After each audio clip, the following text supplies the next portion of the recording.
देखिए वो डॉक्टर साहब ने जो बात की है, कल की डिफीट है ना, वो अगर आप पीछे चले जाएं, जो उन्होंने अभी लास्ट बात की, सिलेक्शन की बात की, ठीक है, आप वहाँ से स्टार्ट करें। जो आपकी टीम सिलेक्शन है, ठीक है, आपने टीम सेलेक्ट की जिसमें कोई मिडल ऑर्डर नहीं है, ठीक है, आप 140 वाले बॉलर को कहते हैं कंडीशनल बॉलर है, इसलिए आप उसको रखते नहीं अपनी टीम में, ठीक है। मिडल ऑर्डर आपने, मैंने जो बात शुरू दिन से कह रहा हूँ कि बाय फोर्स मिडल ऑर्डर आपने बनाया हुआ है। आपने 7 ओपनर रखे हुए हैं इस टीम में, ठीक है। मिडल ऑर्डर में कोई बंदा आपके पास है नहीं, ठीक है। हम बात करते हैं जब पावर हिटिंग की बात करते हैं, जब स्ट्राइकिंग की बात करते हैं, हम बात करते हैं वेस्ट इंडीज़ की बात करते हैं, हम इंग्लैंड की बात करते हैं, उनके प्रॉपर मिडल ऑर्डर बैट्समैन हैं। विल जैक्स को वो यूज़ कर रहे हैं लिविंगस्टन की जगह पे, ठीक है, वो एज अ ओपनर खेलता है और इस वक्त वो नंबर 7 पे है। 3 दफ़ा प्लेयर ऑफ द मैच हो चुका है इस वर्ल्ड कप में। तो दैट शोज़ के वहाँ पे आपकी एबिलिटी जो है ना, ऐसे प्लेयर्स जो पावर हिटिंग कर सकते हैं। आप बाय फोर्स आपने पावर हिटर बनाया हसन नवाज को, ओपनर से आप 4 नंबर लेके आपने कहा हमें एक टैलेंट मिल गया जो बाउंड्री क्लियर कर सकता है। उसके बाद आपके पास इरफान नियाजी था, ठीक है। I was part of this system. लोग अक्सर बात करते हैं कि जी अब ये बात कर रहा है, I was part of this system. जिस वक्त हम आए थे, वर्ल्ड कप की जो स्क्वाड की टीम थी उसमें इरफान नियाजी थे कि हमें ये था कि वो प्लेयर आज वो नहीं है।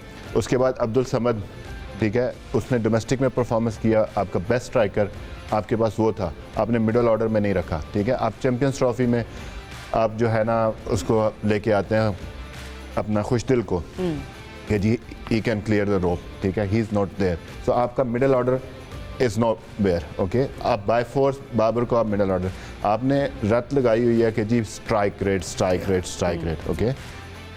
पावर प्ले में जिस वक्त से माइक हैसन आया, एवरेज पावर स्कोर जो है ना आपका 49 है, ठीक है, व्हेन पावर प्ले में, when Babar and Rizwan played 49, ठीक है, उस वक्त आप 1 विकेट गिरती थी, अब आपकी 3 विकेटें गिरती हैं, 2 विकेटें गिरती हैं, 49, ठीक है। ये आपका पावर प्ले है, ठीक है। उसके बाद आपने स्ट्राइक रेट का लगाया हुआ था कि स्ट्राइक रेट जी ना, बाबर का स्ट्राइक रेट नहीं है। बाबर ओपन करता है तो उसका स्ट्राइक रेट 132 का है, 133 का है, ठीक है। आपका ज़्यादा फरहान स्ट्राइक रेट है 134 का थ्रू आउट।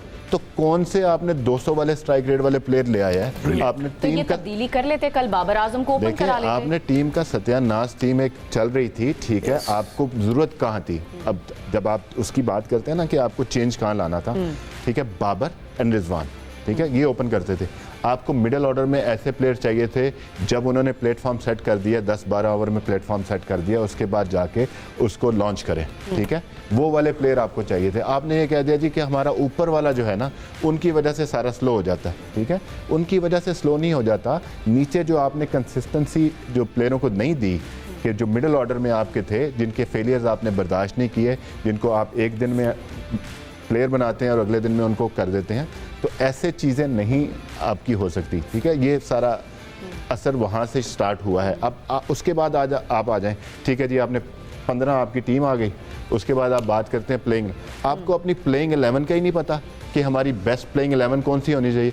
आपने फ़खर जमान को बेंच किया हुआ है। एक प्लेयर है आपका जो मैच विनर है, प्रूवन मैच विनर है, उसको आप बेंच कर देते हैं और नाफे को खिला देते हैं। He is wonderful talent, I am not saying that he is a bad player, but आप देखो तो सही, मैचअप देखो किसके खिलाफ, उनके स्पिनर हैं, आप फ़खर को खिलाते नहीं हैं।